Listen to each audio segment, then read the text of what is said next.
Welcome to Pindar Poetry. We hope you learned something new.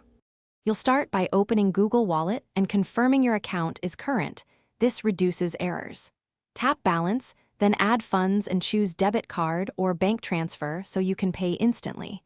You may also receive refunds or transfers that populate automatically. Make sure to verify identity when asked. This unlocks higher limits and protects you. Once done, check the displayed balance and pending transactions so you know what's cleared versus processing before making payments. Next, learn how to actually spend that balance. For in-store purchases, unlock your phone and tap to pay with NFC. Make sure Wallet shows your balance active. For online or Google purchases, choose Wallet Balance at checkout and confirm. You'll see an immediate deduction. When sending money to contacts, pick Wallet Balance as source.